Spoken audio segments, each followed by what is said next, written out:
Les amis, bonjour, bienvenue dans cette nouvelle vidéo.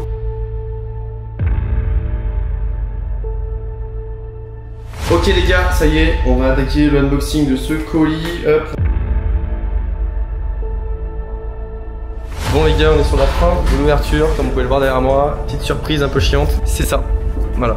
Les livreurs qui ont clairement pas respecté le colis. Restez bien jusqu'à la fin parce que là du coup je suis chez mon maître horloger, je vais aller récupérer les premières MM2508 qu'il a fini d'assembler. Donc petit reveal pour cette fin de vidéo pour ceux qui sont restés jusqu'à la fin.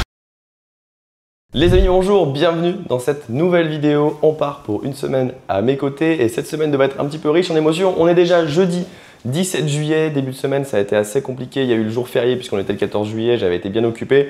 Je me suis mis à jour sur pas mal de choses parce que je suis également rentré de vacances. Mais déjà aujourd'hui j'ai pas mal de choses à vous montrer. J'ai reçu 3 mécanismes derrière moi que je vais te présenter, dont un à plus de 9000 €. Et aujourd'hui je vais également aller à Lyon découvrir plus ou moins la fin du showroom, puisque là la partie menuiserie a été terminée pendant mes vacances et j'ai rien vu depuis. Donc vraiment le bar est installé, l'étagère est installée, les murs ont été plaqués de bois. Donc là clairement c'est 90% des rénovations sont terminées, si ce n'est même plus. Donc là je devrais vraiment avoir un beau reveal. Donc reste jusqu'à la fin puisque tu vas voir un petit peu ma tête et ma surprise quand je vais découvrir tout ça aujourd'hui.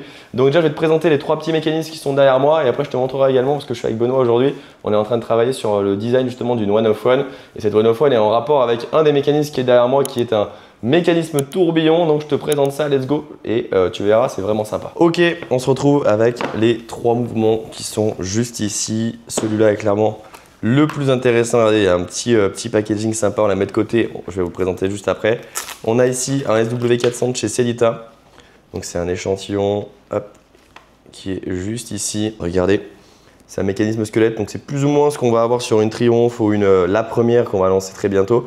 Nous ça sera un SW200, mais globalement on reste quand même sur plus ou moins les mêmes finitions. Donc bon, après là c'est vraiment la finition de base, tu vois, la masse oscillante n'est pas décorée, c'est juste brossé. Et sur la face avant, on a la finition nickelée, ils appellent ça, et on est sur un réglage élaboré.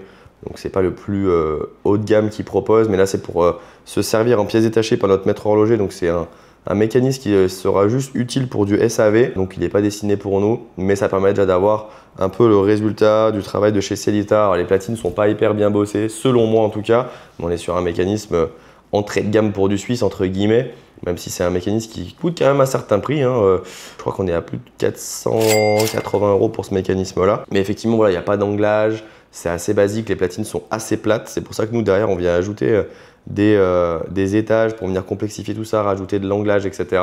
Donc voilà, ça c'est un SW400. On a ensuite, hop, je le remets dans sa petite boîte, ici un l'ajout Perret. Donc là après ça sera également un l'ajout Perret ici. Donc là on a ce qu'il faut pour pouvoir faire l'assemblage. Et regardez, c'est pour un projet One of One. On est sur, pour regarder comment il est magnifique, on est sur un chronographe avec tri-compact, avec date. Donc là il y a vraiment pas mal de complications. C'est ce qui fait que, regardez, c'est un beau bébé, hein. Il fait 7,9 mm d'épaisseur.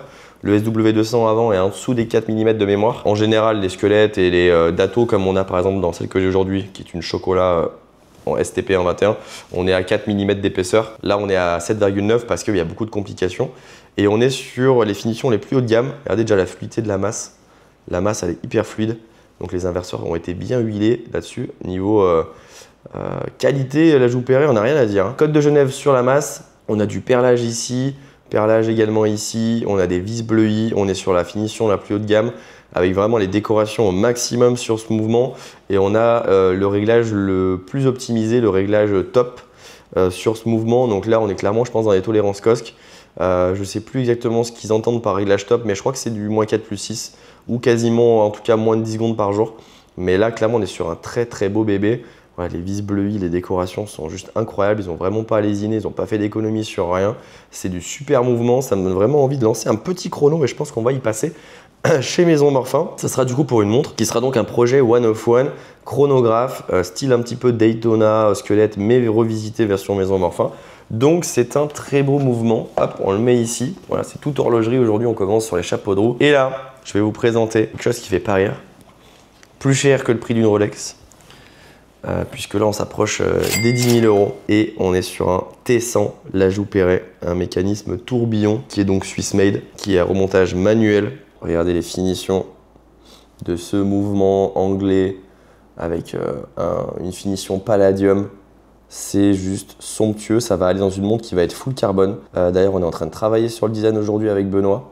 Et regardez, vu que c'est un remontage manuel, il n'y a pas de masse oscillante. On a une transparence dans le mouvement qui est juste incroyable. C'est pas tous les jours que je vais avoir ce type de mouvement en main.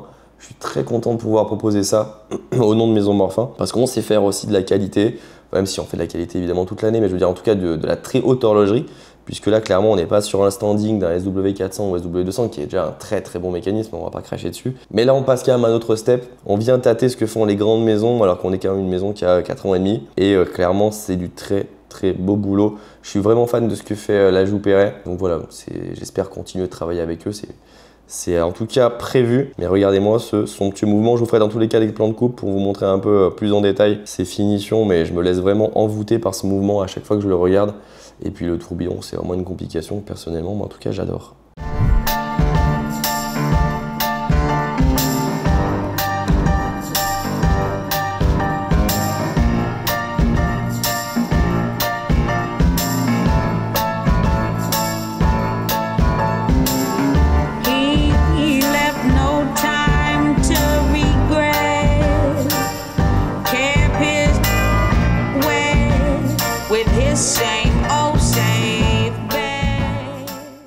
Ok les amis, on vous reprend à la plus ou moins fin du design pour cette One of One. Donc là on est sur clairement je pense à peu près la finalisation du design en termes de boîtier, cadran, etc. On est sur une montre carbone, donc déjà on a une amplitude de travail qui est un peu limitée aussi en termes de design, parce que le carbone on ne peut pas non plus faire trop de subtilité de design en termes de bracelet, etc. Et là avec Benoît justement on a travaillé la partie cadran, et justement Benoît peut nous expliquer ce qu'on a fait, puisqu'on est parti d'un logo, d'une société à la base de mon client.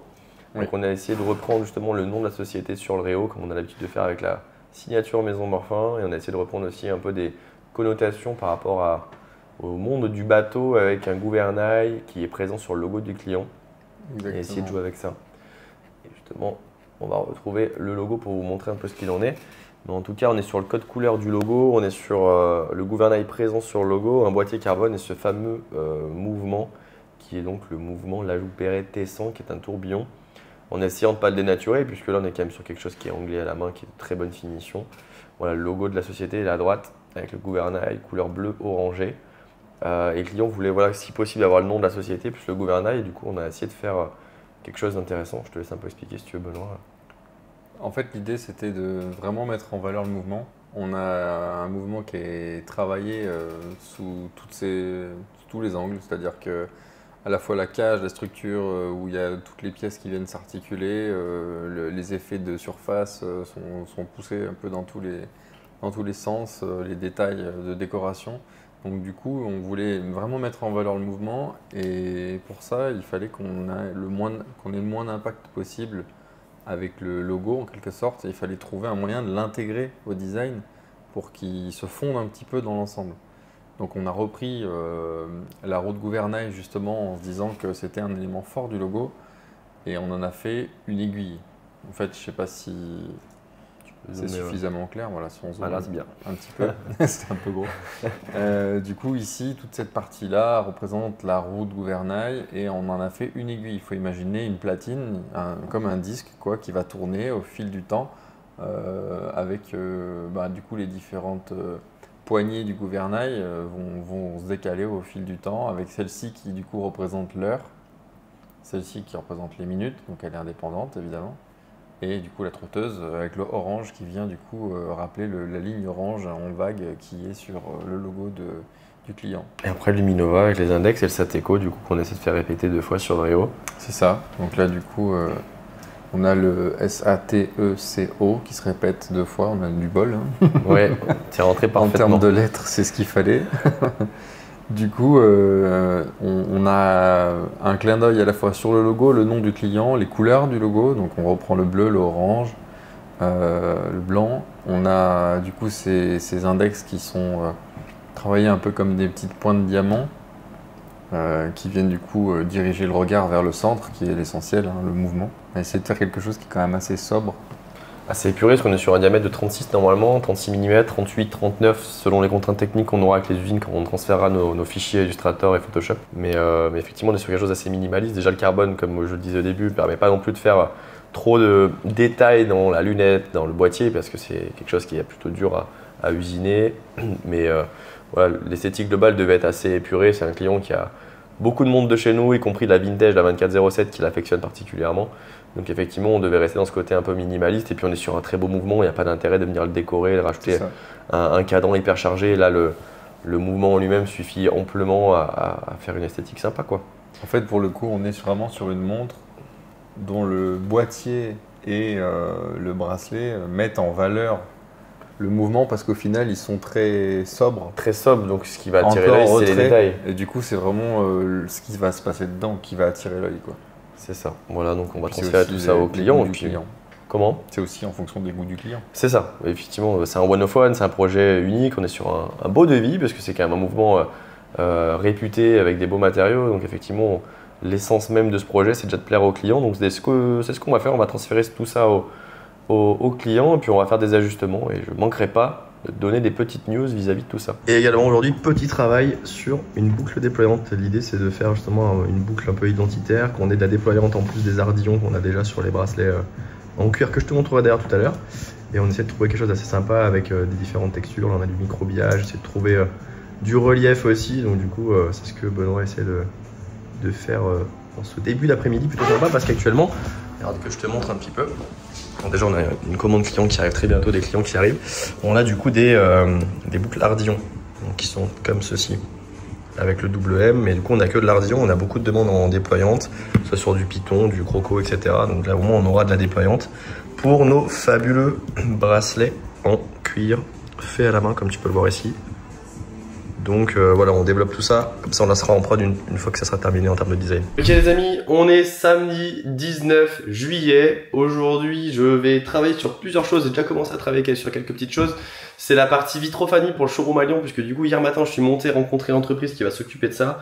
Bon, j'ai un petit peu réfléchi et je me dis qu'une vitrophanie, au vu de ce que font les magasins de luxe qui n'en ont pas, ça pourrait être plus judicieux que toutes les informations soient plutôt sur une plaque. Dans tous les cas, il y en avait une en plus avant, bon, elle n'était pas en acier ou quoi, mais de l'ancien locataire qui était sur la partie colonne en pierre du bâtiment. Donc je pense que je vais plutôt mettre toutes les infos qui auraient dû être sur la porte d'entrée sur cette plaque, que ce soit un peu plus premium. Au final, je te cache pas, je me suis un peu déplacé à Lyon pour rien hier après-midi, mais c'est pas grave parce qu'au final, je suis allé acheter aussi tout ce qui est lustre pour les suspensions au-dessous des moulures qui sont au showroom à Lyon, donc je suis pas monté pour rien, puis j'ai rencontré l'électricien, on a refait des points sur pas mal de choses.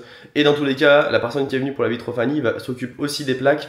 Donc là, je suis en train de voir, regarde, j'ai envoyé à mon designer pour voir ce qu'il en pensait. Du coup, voilà, ça c'est la petite plaque que j'ai fait sur Photoshop, je l'ai envoyé à mon designer Benoît pour qu'il je recueille un peu ses feedbacks de ce qu'il en pense. Donc je vais modifier 2-3 petites choses, des typographies, des dispositions, etc. Et j'ai fait une petite simulation sur la partie devanture du magasin. Donc à la base, moi je voulais mettre des stickers sur cette partie-là, mais finalement je pense que je vais oublier. Je vais plutôt mettre ma plaque ici et ça sera pas mal. Et le drapeau, tu vois, il va être comme ça. Ça c'est du Photoshop aussi pour l'instant, il y a encore l'ancien. Mais semaine prochaine, normalement, il m'installe le drapeau. Et ici, il y aura des stores noirs, tu vois, ça se déplie ici. Donc ça va être plutôt cool. Et là, je suis en train d'essayer de voir aussi pour la partie poignée de porte parce qu'elles sont un peu usées pour essayer de trouver des neuves. Sauf que l'anthrax, donc les deux trous qui permettent de fixer la poignée à la vitre, c'est un peu une anthrax entre deux qui est très compliqué à trouver. Donc on verra ce qu'il en est. Et le logo est pas encore posé. Ça aussi, c'est du Photoshop. Ça va être posé la semaine prochaine normalement. Donc voilà, on est en train de bosser là-dessus. Et j'ai reçu également ce matin ce petit colis de chez Sellita qui vient donc de Suisse. C'est les 300 mouvements SW200 pour la Octa Malachite et la 2508, sachant que il y a eu du retard malheureusement pour la partie Octa. En fait, vu que c'est très cassant la pierre, on est en train de revoir un peu les cadrans, etc. Donc l'usine a du retard et je pense que je l'aurai pas pour l'inauguration. Inauguration d'ailleurs qui a lieu le 3 août, mais je pense que quand cette vidéo sortira, l'inauguration sera sûrement peut-être passée.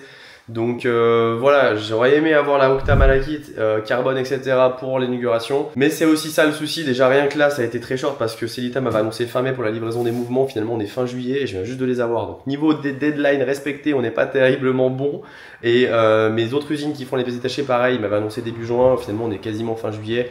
Et j'ai toujours pas les pièces détachées, c'est aussi ça aussi, le fait d'être entrepreneur et d'apprendre de ses erreurs. Déjà qu'à la base, moi du coup je savais que potentiellement j'allais les avoir en juin et sur le site j'ai marqué livraison août pour anticiper ces petits retards qui sont quasiment habituels et obligatoires. Mais là, ça m'embête un peu plus parce que pour l'inauguration, j'aurais vraiment aimé pouvoir présenter ces Octa Malakith, mais malheureusement, on fait comme on peut. Il y aura quand même les 2508, il y en aura 15 de chaque couleur, cadran blanc, cadran bleu Tiffany, donc c'est déjà ça. Et là, je vais unboxer du coup cette petite boîte remplie de mouvements, puisqu'en plus du coup, c'est des nouveaux mouvements, c'est Sellita. J'avais pas encore eu de Sellita en main, mis à part le petit échantillon que j'ai eu en début de semaine. Donc là, on va voir un petit peu au niveau de la gravure qu'on avait designé avec Benoît, parce que du coup, à l'arrière de la masse oscillante, on a fait une gravure en doré, etc. Donc ça devrait être très joli. Donc on va l'unboxer ensemble et on va ouvrir un peu ce colis. Let's go. Ok les gars, ça y est, on va attaquer le unboxing de ce colis. Hop, on va enlever toutes les sécurités. Bon, ça y est, j'ai fini de tout ouvrir. Les 300 mouvements sont juste ici. Regardez comment c'est vraiment cool. Ils sont vraiment fins. De toute façon, c'est plus ou moins les mêmes choses que les STP 121 qu'on avait. Mais là, voilà, la petite différence, c'est que du coup, on a fait une décoration dorée un peu différente avec le Maison Morphin. Franchement, je trouve ça somptueux avec le Swiss Made. Vraiment joli cette décoration. C'est évidemment des choses qu'on paye en plus, hein, quand on demande une gravure et encore plus qu'un râlet doré, etc. Donc voilà, ça a été fait par Benoît le designer. Le petit fichier AI, puisqu'on n'a pas demandé assez de pièces pour que leur designer s'en occupe. C'est aussi ça d'être encore une petite micro-marque, c'est qu'on n'a pas tous les privilèges. Donc on a fait le fichier nous-mêmes. Et donc on a les 300 mouvements ici. Je vais quand même faire une réclamation à Sellita, parce que en fait les bris d'intérieur du colis étaient ouverts, ce qui a fait qu'elles étaient quasiment tous en vrac. Donc je les ai tous recontrôlés, etc. On les recontrôlera avec mon maître horloger.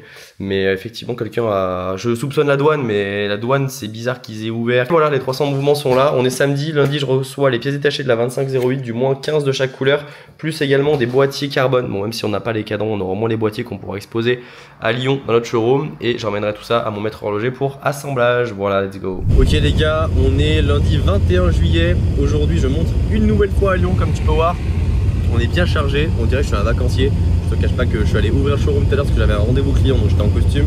Et là, vu la chaleur, sachant que j'ai pas la clim parce que c'est la voiture à ma noble maman, c'est un peu compliqué. Donc j'ai pris une tenue confortable, sachant qu'on va monter des meubles, etc. aujourd'hui avec mes collègues. On a fait 2 voitures, donc là j'ai la voiture à ma mère qui est un jeune scénique aberrant frérot et qui est complètement remplie, et plus la voiture de mes collègues. Du coup on est à 3, on va monter des meubles, j'ai commencé à amener du stock, etc. d'écrins, de boîtes, tout ce qui est volumineux. Donc du coup mission montage de tout ça. Ce matin du coup, comme je te le disais, on a fait un point au Airbnb déjà ce matin avec notre artisan, parce qu'on est sur la fin des travaux du Airbnb que je suis en train de rénover avec mon collègue Dylan. Et on a eu un rendez-vous client, on a vendu une MM2405 argentée, des personnes qui viennent de Bourgogne, donc ils avaient fait pas mal de routes, je crois 3-4 heures, au-dessus de Besançon, si je dis pas de bêtises, c'est vite, ou en dessous, je sais plus, bref. Tu me pardonneras pour mon côté géographique aléatoire. Voilà, donc là on va partir au showroom, je vais amener tout ce que j'ai à amener. J'ai la voiture qui est pleine à craquer et je te montre un petit peu une fois qu'on a avancé sur la partie stock, etc. Enfin, la partie montage des étagères pour le stock, etc.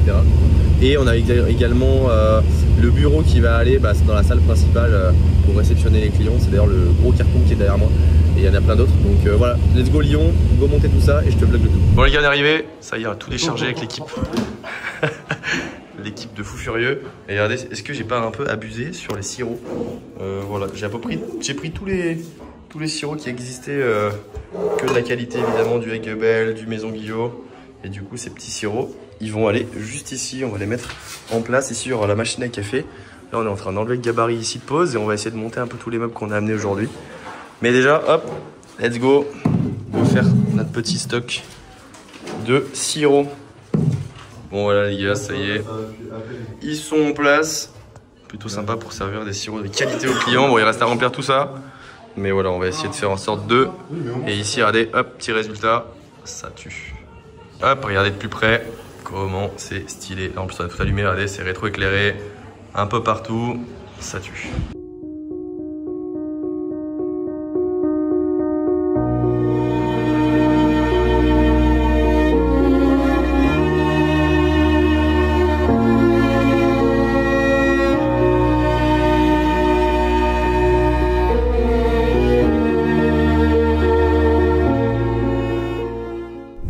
Point justement sur les travaux, il est 22h moins 20. Voilà, ça c'est monté. J'en ai monté la 3e, donc ça y est, elles sont toutes les 3 là. On a installé ce truc, mais je suis vraiment pas fan. On va quand même demain avec l'électricien le remonter et le rétro-éclairer pour voir si c'est mieux. Parce qu'en fait c'est beige, mais il n'y a rien de beige. C'est pas blanc comme le plafond, mais c'est pas noir, donc je verrai. Il y a les deux autres qui sont là, peut-être que je vais les renvoyer. Ça, du coup, c'est fini de monter. Ça, c'est bon aussi. On est en train de monter la chaise roulante ici. Ça, c'est prêt. Il manque plus que la petite table que je me fais livrer mercredi. Et puis voilà, ça prend à peu près, comme tu peux voir, un peu forme. On y laisse de la sueur, mais c'est cool. Ok les amis, mardi 22 juillet, il est 11h11. On a reçu ce matin 2 petits colis. D'ailleurs, j'ai pas fait un petit point hier soir, mais on a fini à minuit 45, quelque chose comme ça au showroom. On a bien avancé sur la partie montage de meubles. Et ce matin, je te présente les 2 colis que j'ai reçus. C'est les notices qu'on a revues entièrement avec notre imprimeur. Là, on a vraiment quelque chose de bien noir profond. On était peut-être sur une balance des blancs qui était pas superbe. Sur les anciennes notices où le noir sortait des fois un peu violet, un peu vert. Là, on est vraiment essayé de s'accorder au maximum pour que justement, regardez, tac, ça s'accorde parfaitement au noir du dépliant qui est ici. Vous voyez là, c'était pas la même teinte. Là, on était un peu sur du bleu. Là, on est vraiment sur du noir. Et les autres, elles sortaient peut-être un peu violet aussi. Donc du coup, là, ça y est, on a quelque chose qui va vraiment bien se marier avec justement le dépliant. Donc ça, c'est cool. On a les notices de la hautage, on a fait pas mal. On a les 0,8 qui sont ici. Donc là, on a les blanches. On va avoir les bleus Tiffany aussi qui doivent être dessous. Ça, c'est les carbones qui sont là. Enfin bref, j'ai pas tout unboxé, mais en tout cas, la qualité au rendez-vous. On est toujours sur un très très beau papier avec un beau grammage. Je suis assez content. Et là maintenant on va unboxer ce colis. C'est les pièces détachées de la 2508. Donc c'est-à-dire celle-ci. Let's go. Donc là on a 15 exemplaires de la blanche, 15 exemplaires de la bleue Tiffany théoriquement. Et le reste arrivera après. Mais ça permet d'avoir un peu de stock déjà pour le lancement du showroom. Tac. Bon, on va voir le reveal de ces fabuleux boîtiers. Oh la lunette tungstène, comment elle est précise. Je sais pas si vous verrez bien la caméra, mais la lunette elle est découpée, elle est saillante. Et évidemment du coup inrayable. Par contre là, oh là, regardez l'épaisseur du boîtier, comment il est fin, je suis choqué. Bah je le savais, en 9,45 mm les gars, on est toujours sur un brossage vertical, franchement elle tue. Hein. Elle tue, elle tue. Là on a la couronne vissée, hyper fluide. Donc évidemment une fois qu'on rajoute une tige couronne à l'intérieur et un cadran, c'est un peu moins fluide. Mais ouais, vraiment sympa. Il n'y a juste pas les caseback. On va essayer de mettre le caseback pour voir un peu le résultat final. Mais franchement, je suis trop content. Ouais, passe de fou. Niveau taille, c'est vraiment bien. Mais oh, la finesse, et j'aime trop le côté vraiment saillant, tranché, taillé dans la masse. Vraiment cool. On va essayer de choper un caseback pour mettre un fond. Et on va regarder ça. Et ici, on a toutes les aiguilles. Regardez. Ça, c'est quelque chose de méticuleux. Les aiguilles sont toutes rangées les unes à côté des autres. Elles sont pas dans un sachet en vrac. C'est aussi ça qu'on donne aussi en prérequis aux usines parce qu'on veut pas que les aiguilles arrivent toutes rayées les unes contre les autres. Donc elles sont toutes bien rangées avec la petite trotteuse qu'on a ici. Regardez, et le talon de trotteuse, c'est la forme du cadran et de la boîte du coup. Donc ici on a les cadrans blancs. On doit avoir les cadrans bleus Tiffany. Normalement il y en a 15 de chaque.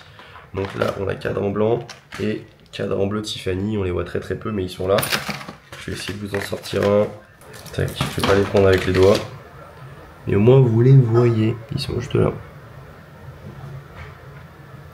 Ils sont somptueux et avec la petite modification qu'on avait demandé sur les inscriptions émaillées SON, on les a bien remis dans l'axe de chaque index. Donc là on a les aiguilles, les cadrans.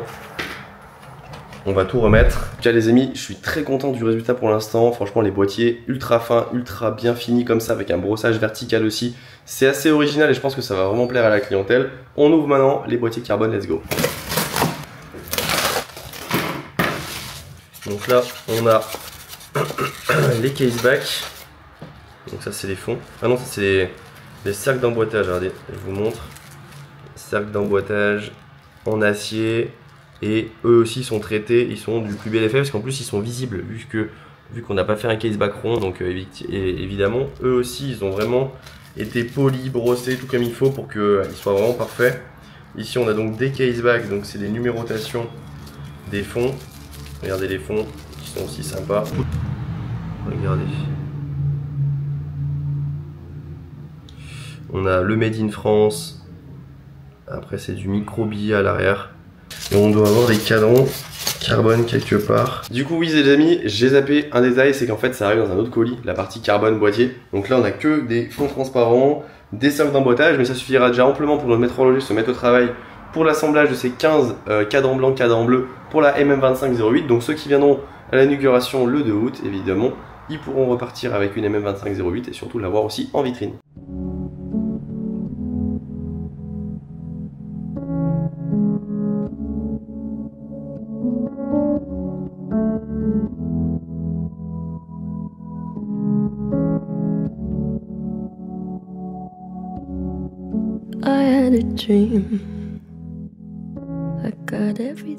Mercredi les gars, on se retrouve comme tu peux voir, on est le 23 juillet aujourd'hui.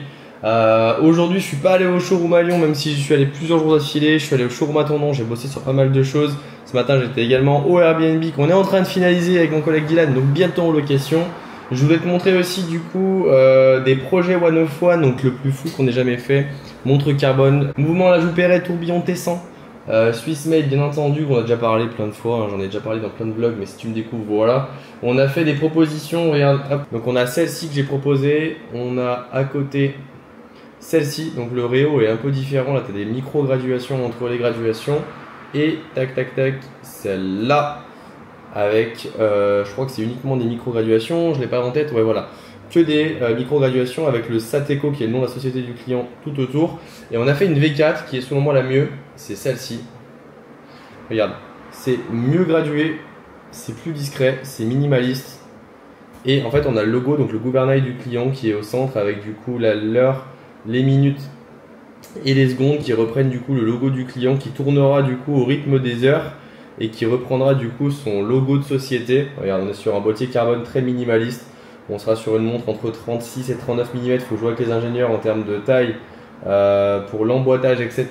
Et du coup, là, le fichier d'avant que je t'ai montré, c'était celui-là, puisqu'effectivement, on fait des variantes quand on propose des designs à nos clients pour des projets One of One. Et du coup, bah, c'est bien la V4 qu'on a retenue avec le client que tu vois donc ici, qui va être magnifique, tourbillon suisse. On a essayé de ne pas obstruer, pas rajouter de fioritures sur ce mécanisme qui est incroyable. Mais de ramener quand même ce côté société, Sateco, logo, etc. C'est des prérequis du client. Il a kiffé. On a fait des index facetés aussi. On a mis le Sateco sur le réo. Plutôt sympa. Aujourd'hui, je suis en train de travailler. Alors, comme tu peux voir, je suis en tenue un peu plus détente. Sur la partie musée du showroom à Lyon. Là, je vais te montrer, je tourne la caméra. Voilà, donc là, on a ici les fabuleux présentoirs qui sont dorés avec le petit maison morphin qui est juste ici. Là, j'ai sorti un extrait de ce qui va être dans la partie musée, donc des malachites naturels comme on a ici, des malachites pardon, qui ont été coupés et je mettrai après le vrai cadran malachite. J'ai des extraits de cadran ici aussi, j'ai des bracelets, des outils d'horloger, des parties de mécanisme. J'ai un SW200 ici qui va être emboîté dans les Octa et les MM2508 qui va être du coup présenté. J'en ai plusieurs des présentoirs comme ça d'ailleurs aussi au passage. Il me manque pas mal de choses. J'aimerais ajouter des plans de conception pour qu'il y ait un côté atelier, donc avec des outils d'horloger, un côté un peu plus ingénierie avec des pièces détachées et un côté un peu behind the scene aussi. Enfin voilà, j'aimerais mettre plusieurs choses en avant, des pièces détachées, des outils d'horloger et la partie design. Donc je vais sûrement imprimer des plans de conception, des plans de design, mais je vais déjà essayer d'entreposer tout ça dans ces présentoirs puisqu'ils vont être présentés comme ça dans les présentoirs du magasin. Mais vraiment, je voulais te montrer la qualité de finition justement de ces présentoirs. Ils sont vraiment du plus bel effet. Ils sont vraiment très bien faits. Je suis très content. Ils ont coûté très cher, hein. Mais franchement, on aura vraiment de très belles finitions. Comme tu peux voir, voilà, on est vraiment sur quelque chose de doré avec le petit maison morphin très minimaliste ici qui est sur le cuir. Et je vais essayer d'entreposer tout ça. Du coup, déjà ça dans un des deux, voire sur les deux. Et après, voir ce que je peux imprimer en plan de conception. J'irai les faire imprimer évidemment chez un imprimeur après pour avoir un truc vraiment quali. Mais je vais essayer déjà de tout y présenter dedans pour voir comment je peux mettre en valeur ça. Et puis raconter aussi une petite histoire, puisque c'est quand même l'idée. C'est de raconter un petit peu les dessous de la scène de Maison Morphin.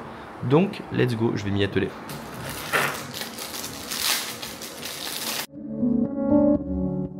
Not what you think.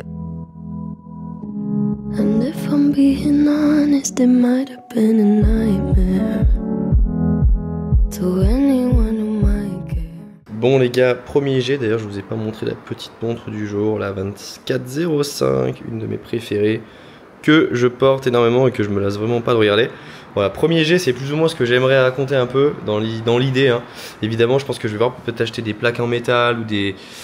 Je sais pas, des choses qui pourraient présenter les choses, voilà, la masse oscillante, le caseback, mettre des cercles d'emboîtage, des choses comme ça, pour expliquer un petit peu même là la référence du mouvement qui est le SW200, les extraits de cadran, quelles matières ils sont faits, etc. Je vais quand même regarder ce que je peux acheter. Dans tous les cas, demain je passe chez mon horloger aussi récupérer le plus possible de pièces détachées pour pouvoir en mettre en présentation. Mais en tout cas, j'aime bien l'idée. Tu vois, quand tu te balades ici, tu vois un peu des mouvements, tu vois des extraits de rubber strap, nos bracelets en acier, etc. Je trouve que ça présente assez bien. C'est assez grand, hein, ça fait 50 cm, ici ça fera 60. Mais comme tu peux voir, j'ai quasiment tout passé ce que j'avais dans un seul présentoir. Donc il va falloir que je vois tout ce que je peux mettre et imprimer également, comme je disais, des plans de conception, des choses un peu plus en papier aussi pour ramener le côté design que j'affectionne beaucoup et qui, selon moi en tout cas, caractérise bien Maison Morphin.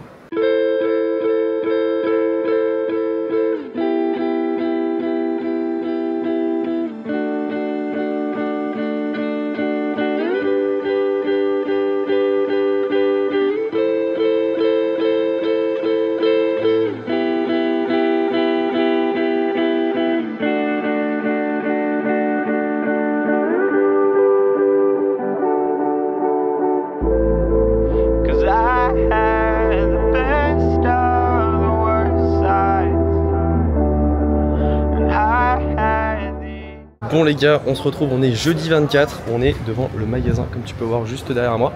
On a reçu ce matin la livraison justement des présentoirs. J'ai été appelé d'ailleurs en anglais par la Nouvelle-Zélande, etc. DHL qui m'ont appelé un peu à l'arrache. Service client c'est zéro parce qu'ils m'ont pas du tout tenu au courant de l'heure de livraison, etc. C'était compliqué. Mais on a, comme tu peux voir juste derrière moi, reçu toutes les palettes avec tous les présentoirs, donc on va les ouvrir ce matin. Heureusement mon électricien était sur place, que du coup il a tout réceptionné, parce que moi j'ai 1 heure de route donc c'était un peu galère. Mais ça y est, on les a tous reçus, donc le magasin est rempli de présentoirs et on va essayer de les monter, etc. On est vraiment sur la fin de la rénov et de l'agencement du magasin, il manquait vraiment que ça pour que ce soit stylé, donc j'ai hâte de voir le résultat. Donc let's go, on va voir tout ça, comme t'entends derrière moi, ils ont commencé de toute façon dans tous les cas. Et je te montrerai une fois installé, je te ferai un petit vlog évidemment comme d'habitude. Bon les gars, on est sur la fin de l'ouverture, comme vous pouvez le voir derrière moi, petite surprise un peu chiante. C'est ça, voilà, les livreurs qui ont clairement pas respecté le colis. Donc du coup on arrive avec un présentoir qui est totalement cassé. Alors pour l'inauguration, ce qu'on va faire vu que c'est l'arrière qui est cassé, c'est que l'arrière on va le plaquer ici. Hop, là, je fais le focus, tac tac tac. Et ça sera du coup devant. Voilà, on va essayer d'aspirer tous les bouts de verre et ça fera le taf pour l'ouverture. Et évidemment on va se refaire livrer après d'un présentoir. Voilà, les aléas du direct, les aléas de prendre des risques aussi, d'être tendu sur les timings. Mais sinon le reste est vraiment cool. On en avait une qui était juste là, regardez. Hop, vraiment sympa. Limite je pourrais en mettre une en vitrine en fait de ce côté là. J'avais prévu de la mettre mais ça peut être sympa. Voilà, les finitions sont quand même très très cool. De l'acier brossé en vitre classique, c'est pas du PVC, ça c'est cool aussi. Et voilà, ça va aller au centre du magasin. On va essayer de faire un peu de la place parce que c'est le bordel un peu de partout au niveau des colis hein. Mais bon, un peu déçu, mais c'est pas si pire avec l'autre parce qu'on va quand même pouvoir bidouiller. Voilà. Bon, la partie arrière boutique à peu près pris forme. Ici on n'est pas si mal, il faut que je fasse tout le câble management pour cacher un peu les câbles, etc. Mais sinon tout est installé, il faut que je paramètre la petite télévision qui est juste ici. Coucou, je suis dans la petite télé. Et ici pareil, câble management, etc. Là il faut que je monte la petite table, mais il me manque une partie de la table, donc je l'ai oublié. Là je m'en occupe plus tard. Ici on essaye de tout désosser pour que ça passe à la déchetterie parce que c'est un bordel. On a installé les petits ventilos comme tu peux voir là pour avoir de l'air frais parce que la clim c'est pas possible étant donné que l'extraction pourrait se faire mais tout là-bas au fond donc c'est pas possible. Mais sinon ça prend forme, c'est plutôt cool, on a mis la musique, tout fonctionne bien. On désosse tout ça, ça avance plutôt bien, il y a pas mal de bruit, je suis navré. Et voilà, on va essayer de tout cleaner pour qu'après on ait la société de ménage qui passe et qu'on puisse faire ça bien. Voilà, la partie musée va être incroyable. Il faut aussi que je colle ici à droite, tac tac tac, le petit tableau qui est là pour le mettre ici. Et ça sera pas mal, voilà. Bon les amis, pour la fin de ce petit vlog, on est parti de Lyon. Restez bien jusqu'à la fin parce que là du coup je suis chez mon maître horloger. Je vais aller récupérer les premières MM2508 qu'il a fini d'assembler. Donc petit reveal pour cette fin de vidéo pour ceux qui sont restés jusqu'à la fin. Donc je vais vous montrer ça. Moi aussi je n'ai pas encore vu des montres assemblées. Il y a la bleu Tiffany et la cadre en blanc. Donc let's go, on est juste devant et on va aller voir le résultat de ces fabuleuses nouvelles collections.